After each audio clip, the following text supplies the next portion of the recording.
Have you ever been gaming or working online classes and your internet service constantly gets interrupted? First Nations Fiber is about to ensure that just won't happen again. Get ready for high speed at a new level. Click on fnfiber.com and sign up today. First Nations Fiber, empowering people through connectivity.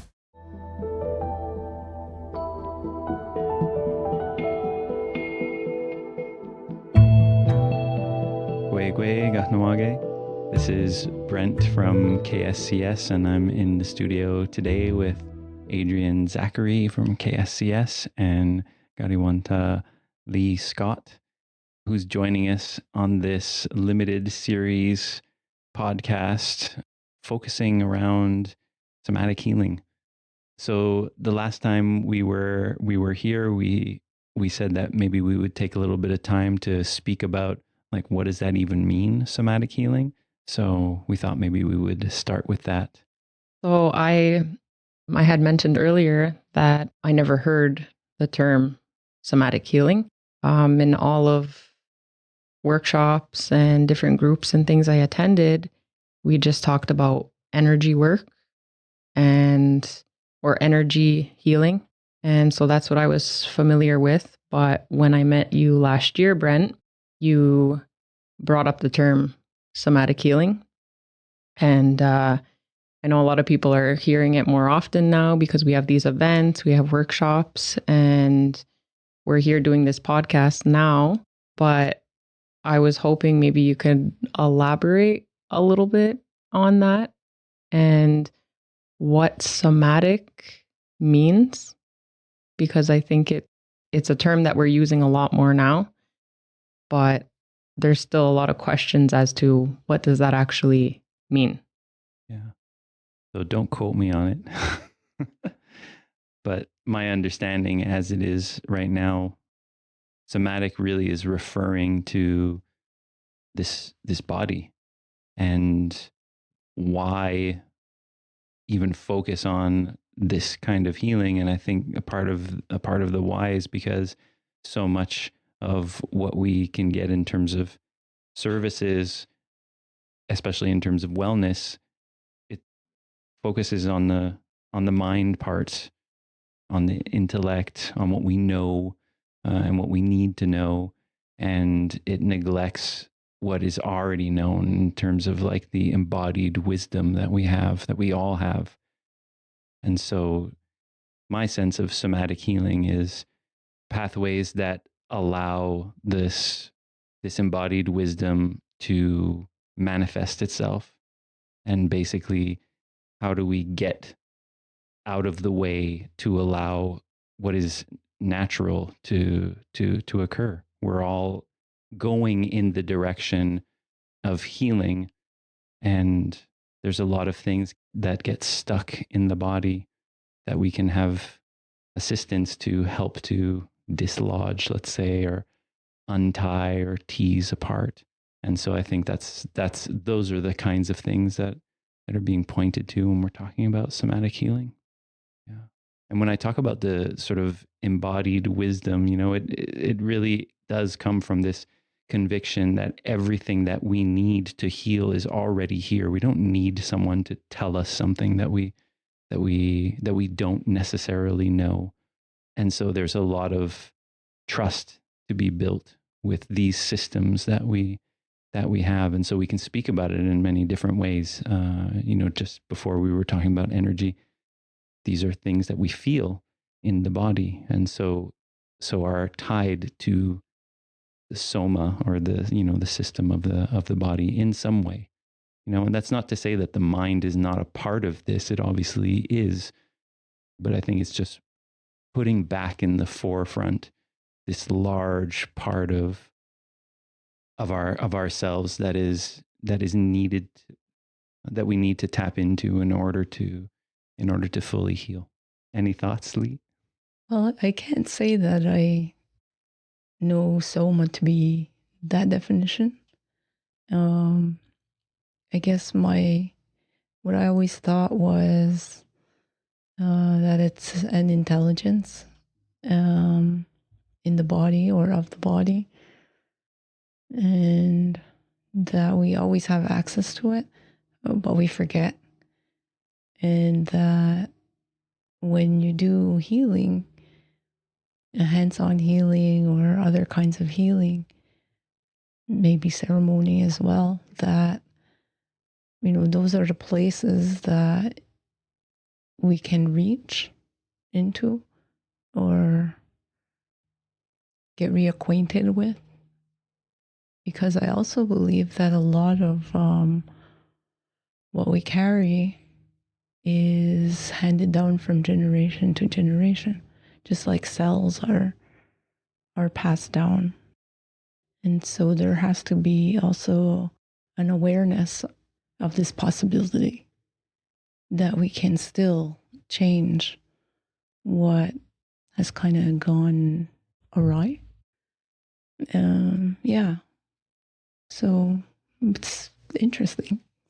I'm actually glad you brought that up because when we talk about like multi-generational trauma, I guess it's not directly related, but related in some way. Was in one of the workshops I was in, I learned that depending on the time you were born, like what the day was like, and like just the events of that time, that's kind of what you carry because you were born into that. And so for me, I was born during the blockade. So July 13th, 1990, when all of that was occurring. And as I learned about this, I was like, it makes so much sense. That's something on top of the trauma that we're carrying for generations, is that we're also being born into times that are difficult. So, for example, with the pandemic, all of the babies that were born during that time, they came in such a challenging, confusing time for everyone. And so, what type of impact is that going to have on them as well, in the near future? I think too that a lot of what we carry comes from the environment our mother is in. So, in 1990, people were afraid.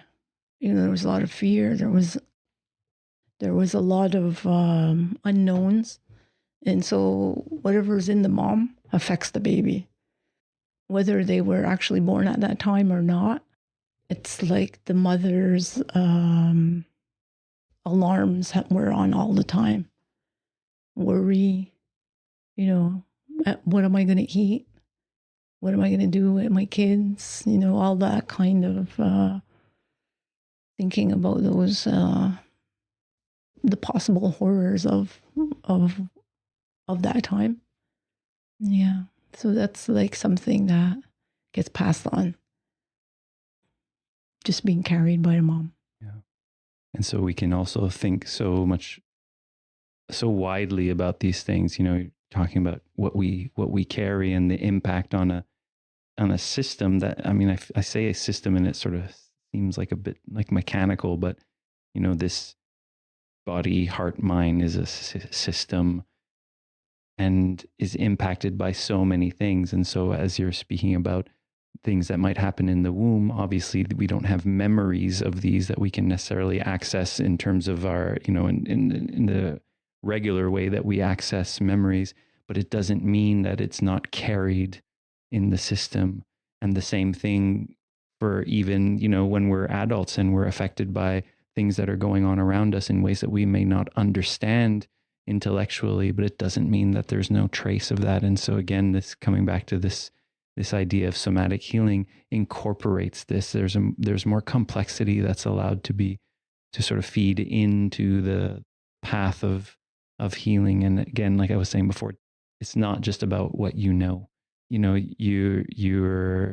assisting people along these pathways, and so we're curious. It's one of the reasons why you're here today. We're curious to know, like, what brought you to this, to being to being a healer, really.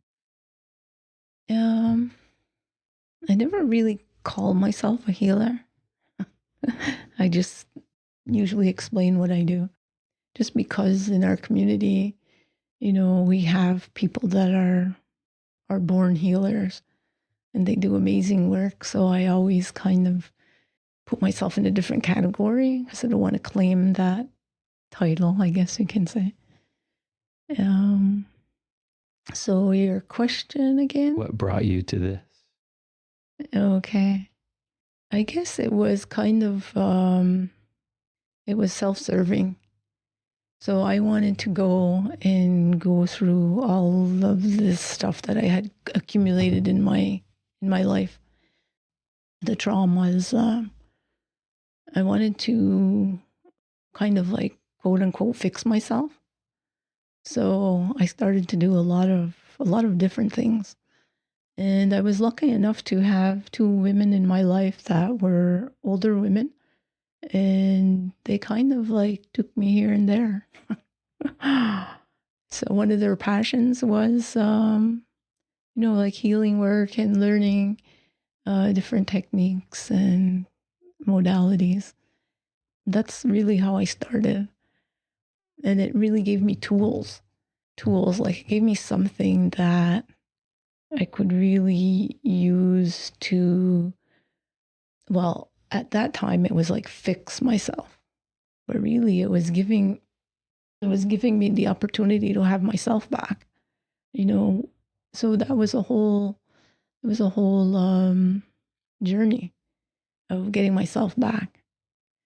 So that's kind of how I started, and then I was hooked. It didn't take much, and then I was hooked, and I just kept going and going and going. So I took quite a few different, let's see what I call it, healing journeys. No. Educations. They were all education. A little bit different in many ways, but I did like some programs that were longer and some that were shorter. And then I started to learn all these different modalities of moving energy in the body, whether it's, like a simple massage or acupressure. And I learned hands-on. It's usually called hands-on healing, cranial sacral therapy. Like I just kept going and going. So that's what got me where I am now. And it continues. Like there's always something more I want to know or want to try. But what happened was all of these things that I learned kind of came together. So they're kind of like all inside me. And so I never really know what I'm going to do with a client. From hearing them speak, I usually have some feelings of like what's going on. And then just the right thing seems to show up. And they're not so separate anymore. Now they're kind of like sort of coming together, melding together. And I can't really say I'm going to do cranial sacral therapy. It might be something else. Maybe reflexology or, I don't know. Yeah. So, yeah. I think we do want to know a little bit, for the people who are listening, what it might look like if they would come to see you. But before you go there's something that you said that a part of me wants to understand for you what that looked like. You said something like finding yourself again. Like what was that like for you to find yourself again? Didn't happen like overnight. It kind of started to just be there in different ways and just builds like that until like you just say, hey, I feel really good today. This is amazing. Not really knowing that it's one thing or another, but I think it was the whole journey, and just feeling human. Because I actually, in my mind at some point, I didn't feel human. There was just too many other things happening. Mm-hmm. It's just my journey. Yeah. So I feel like I'm still on that journey. There's always something that comes up. There's always something that needs to be looked at. There's always something that I've put in the closet that needs to come out. So it's like, I don't know. At one point I thought, oh, cool, I'm going to do this. I'll do this. And everything's going to be hunky-dory. But there's always something that creeps in. Just that now I have a different reaction. Like, oh, okay, I got to work on that. I think you just brought up so many important things, starting off with feeling human again, because I think we're all living in a time where we feel very robotic because we have a routine, because we're so busy between work, family, extracurriculars, and then back to routine, and then getting up to kind of do it all over again and do it all over again. And you mentioned that in your healing, like, finding yourself and having different reactions, and that you noticed when you healed one thing, it was kind of like something else would come up. And I think that's an important thing to remember, is that we're all on a healing journey. I think, for your whole life, you're on a healing journey, because like you said, it didn't happen for you overnight. And that's something we want to be open about as well, is that, attending a somatic fair, it's really just an opening to healing. And healing happens for different lengths of time. And maybe if anybody wants to kind of elaborate or disagree with what I'm saying, it's okay. But I think, we go through so many things in life, and then you realize you kind of like suppressed so many things that once you start healing, then the other trauma, kind of surfaces, and then you're healing that trauma, and then life continues, things happen. So we're always working on those things. And Brent, you mentioned it last week about a reaction to being in a stressful situation, right? And normally we've all been there. We feel that, when we're being overwhelmed and pushed and there's no, instant solution to something, we have this reaction where sometimes we explode a little bit. But you said you kind of took a moment, you stepped back, kind of let those feelings sit with you, and you thought about it a little bit, and it helped you to not have that reaction. So it's funny how that's kind of being brought up again, to say when we heal, it doesn't completely fix us, but it makes us kind of stop, take a pause, and really think about what's going on with us, right? Why are we feeling the way we're feeling? And we find ourselves more. That's another thing that you mentioned, Kariwentha, that the light bulb went off for me, because it's true, right? You heal yourself and you start to find those parts of who you are. And that's also really important too. And I think that's kind of why we're here to promote these things, is because it's a hard thing to heal and go on a healing journey. And it's hard to face our traumas. But when we do, it really opens up all these pathways for us. I had to add to that, because it really just, I was like, exactly, like I completely feel that.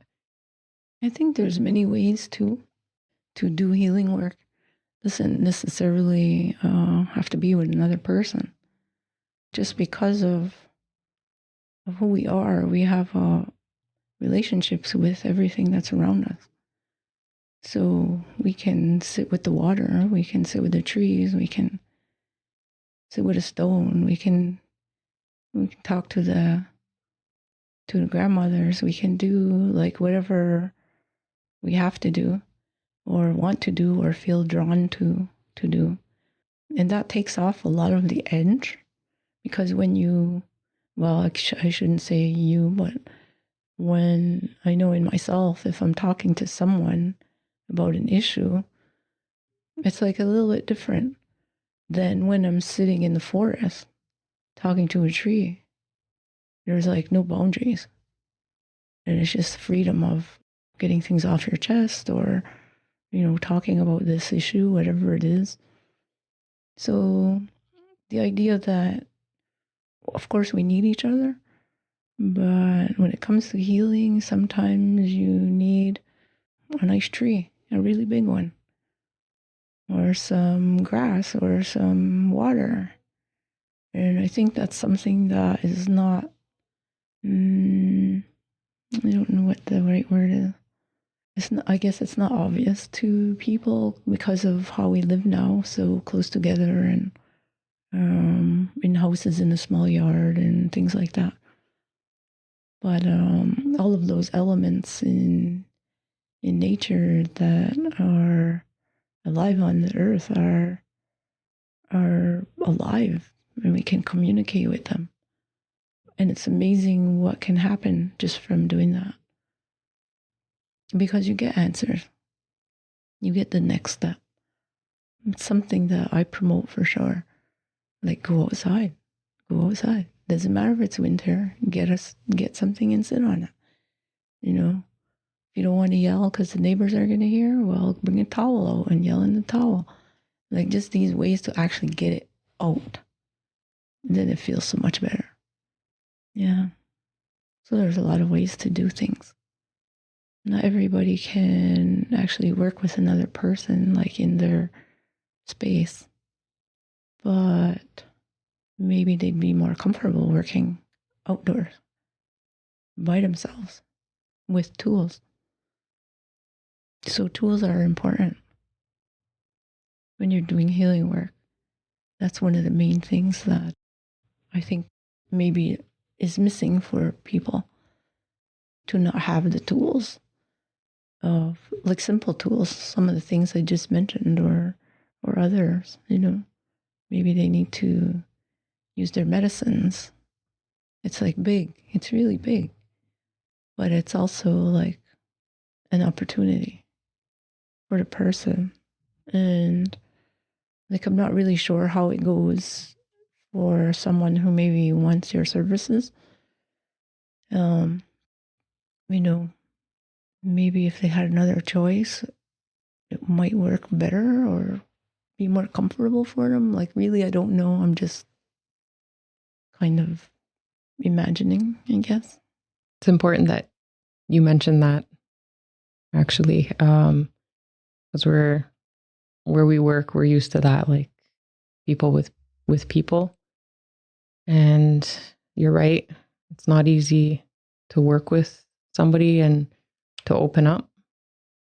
And I don't think that's talked about too much, like using the outdoors to release. So that's a very important healing process that you're bringing up. Yeah, those are all our relations. So we already know them. We see them all the time. We use them.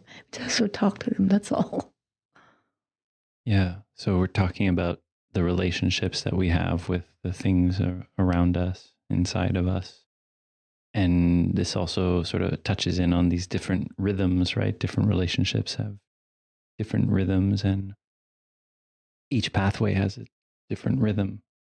And so I think, like I was saying before, just speaking about these pathways to healing is also promoting this sense of it's not like a one-stop shop, and it doesn't work in a algorithm that's 1 + 1 = you're healed kind of thing.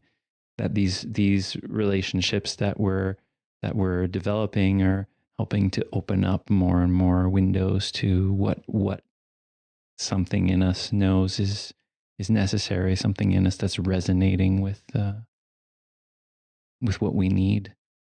And so I guess coming back, to you, I wonder, like, what are the things that you might What are the things that you might do to help someone, to reconnect or find themselves again? It depends on the person. And usually I start with like doing energy work. That's usually the start. And from there, it just depends. Like some people only come one time. I never really know what happens after that. Or I think something that works better is to have a group so people can hear each other talking about things, and it could not necessarily be the center, or can be done in a more relaxed way where it's not clinical, I guess I can say. And can you speak to some of those things that you might offer to somebody in these kinds of settings? Well, because they're agreeing to take part is a plus because now they're open to trying things, and there's like little steps using nature. There's like a zillion things you can do in nature, and you can also be moving inward at that time, so that everything that we're doing is about bringing yourself back to yourself. And easy things. It's not, not hard to do. It doesn't take equipment. It's just you. Yeah. So in our discussion off the record, we kind of ask ourselves, really, why somatic or why energy healing as opposed to Western healing methods? And it's not asked in a way to compare and say one is better than the other, but really just to create a healthy conversation about why somatic healing. Interesting. Maybe there's no difference. Like maybe it's just a matter of preference.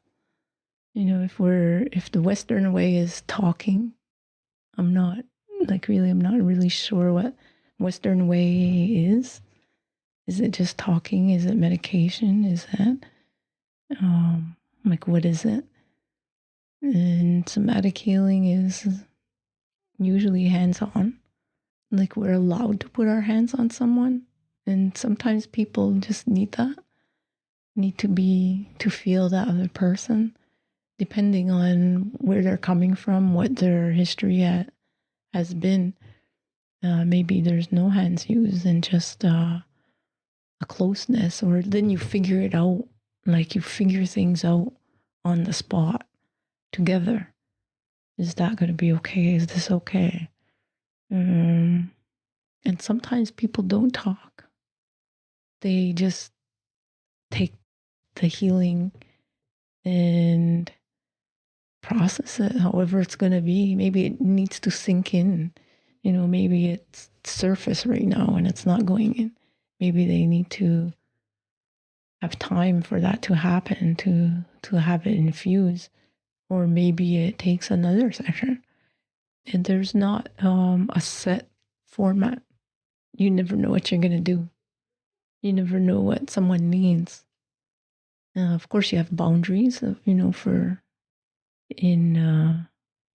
do something like that. But if someone is needing something that they really need, you can ask, is this right? Is this something that would interest you? Does it feel right? Or whatever. Not that it goes like so far out the box that it's, but usually we're using our hands and always asking where the hands are going to go. If it's okay, is it okay here? Is it okay here? Usually going through like that. So I don't know. I don't know. It's interesting because the I don't know part to me is one of the most important things.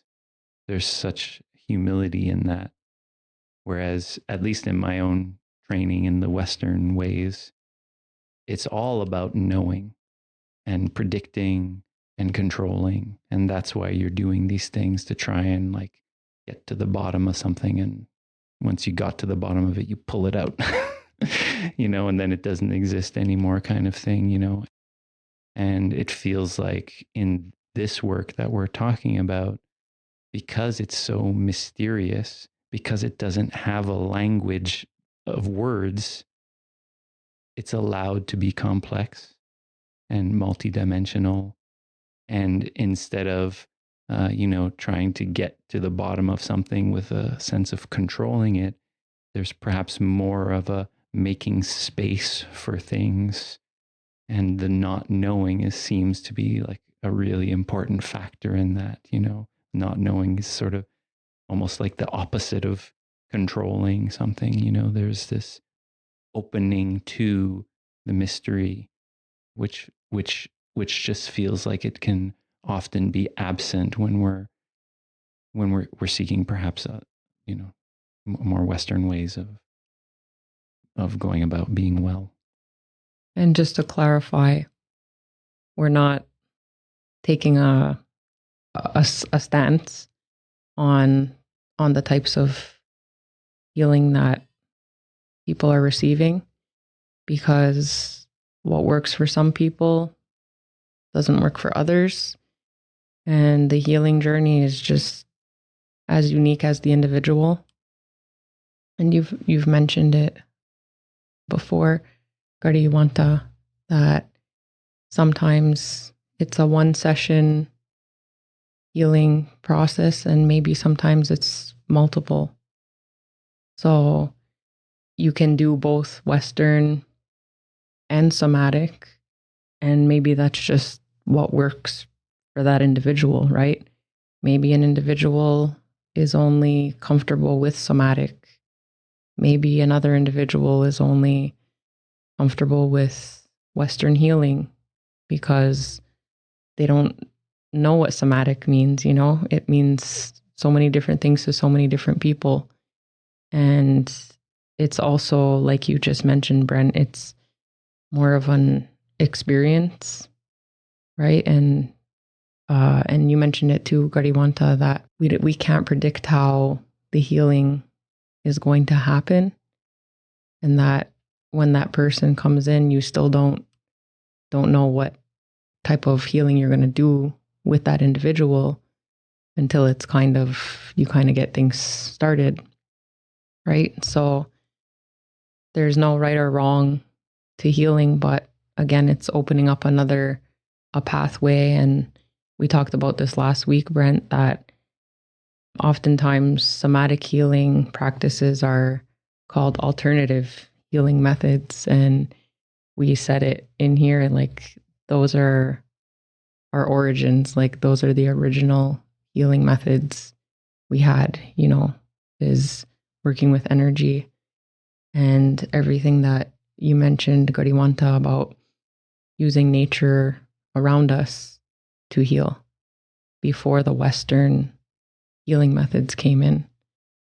I think, we're definitely, we're wanting integration, and that's a part of why Adrienne and I are sort of on the forefront of this and trying to get this out there, is really to find more holistic ways of going about things, and to demystify these things that are named as alternatives so that they can be integrated into what is more mainstream.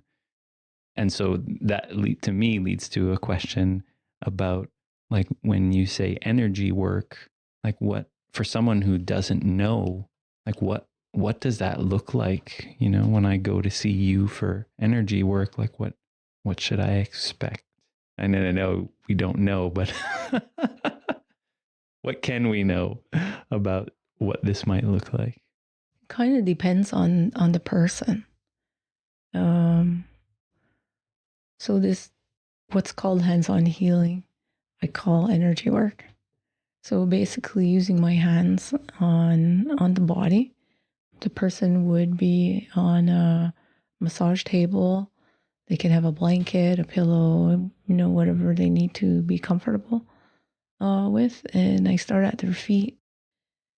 So my hands would go there. But before all of that, we would talk. So we're talking about, well, what's bringing you here? What's happening and that kind of thing to get an idea of a starting place. And so my hands go on the body. Of course, the person is dressed. Maybe they'll take their socks off if they feel like it, but it's not necessary. And depending on what modality you're using, in my case, I'm doing hands-on. I start at the feet. So it depends on the person. Like I can't say I do A, B, C, D, but I have A, I could do all the way. I have B, I could do all the way. I have C. Or at this point, I just go, B might come in, maybe A again, maybe C after that. So it's really depends on what's happening at the level of energy, how their energy is moving, where it's not moving well. Sometimes I might ask, like, what's happening here? Like, what's your experience of that right now? And sometimes people say a lot more about what's going on, or they might just say, this is what's happening right now here. And, it doesn't feel like it's spinning or feels like it's blocked or like, I don't know, whatever words might describe how they feel. Yeah, so starting at the feet is kind of a way to keep them grounded. First of all, just reminding them that they have feet, because that's where we're starting. And then it just depends. It just depends. It's basically the whole body gets attended to, but not necessarily in, what's a good word, like one following the other. Sometimes it does, but sometimes it doesn't. That makes sense. It does. And I mean, I don't know for the other people listening, but just with your energy that you sort of give off, I'm curious enough with that explanation to, want to try it out. And I do have this question. I wonder, because I know for me, there are certain things that I've attuned to, when I'm accompanying another individual. And I wonder, when you speak of energy and going to different places, how do you track this? It's in my body. My body tells me what it is or where to go next. And sometimes, like, I don't know why. Sometimes I do know why. Sometimes it's obvious. It just kind of guides you to there. And maybe it's different for everybody, like anybody who does that. So when you talk to the other ladies, they might have a different experience of how they do things. It starts off a certain way, and then after time, I guess your body, or like my body, would get used to certain things, which is a good thing, I think. And it also takes like effort to not go there, because it's easier to go there than to keep something here, like cross boundaries, with other people. I don't know if that makes sense. It's like everybody can be a client. I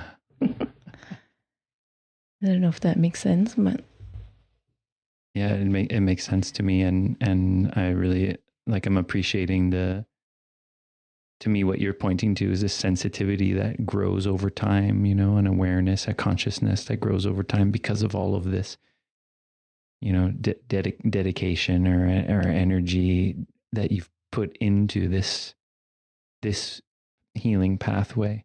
And to me, it underlines the importance of having people like you who have dedicated years to these ways of doing things, and that people who haven't done that can come to see you, and you can help them to open a pathway because of that sensitivity that's been developed over all of these years and all of these systems that you've touched and known. It seems to be a trait in people that, like, once you get a taste of something, then you have to know, okay, well, what about this modality? What does that do?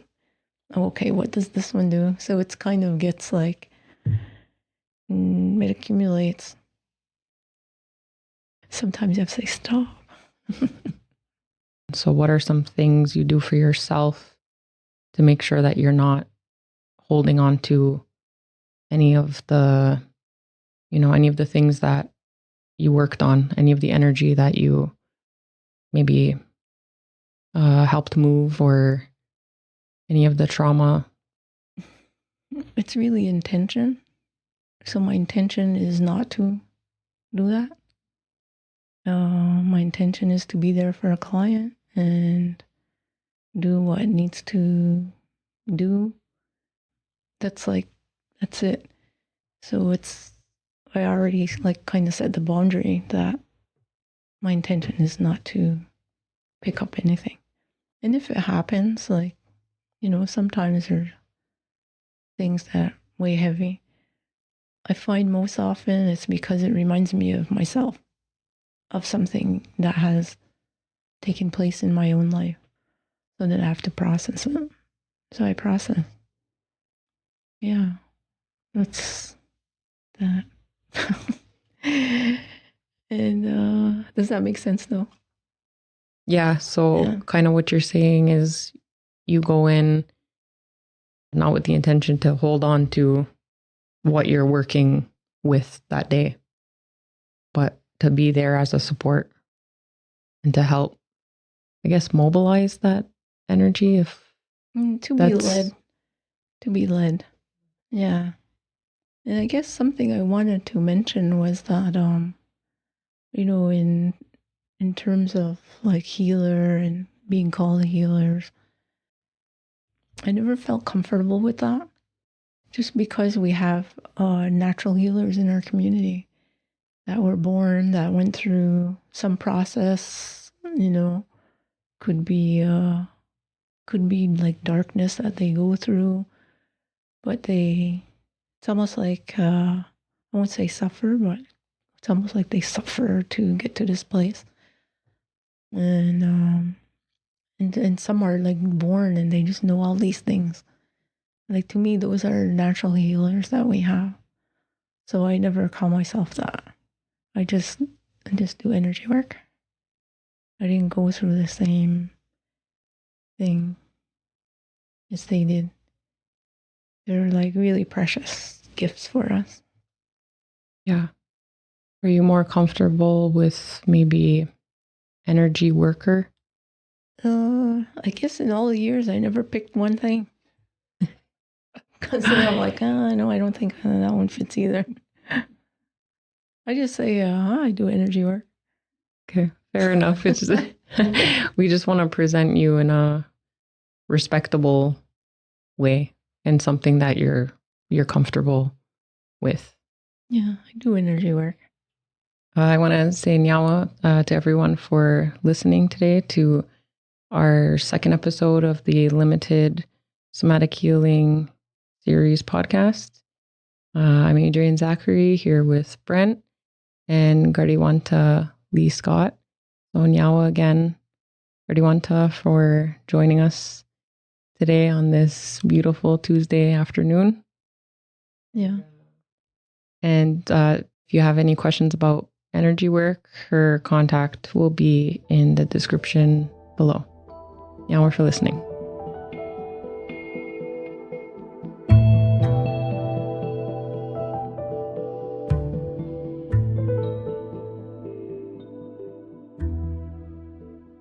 The views and opinions of the guests expressed in this podcast do not reflect those of Iorì and its employees.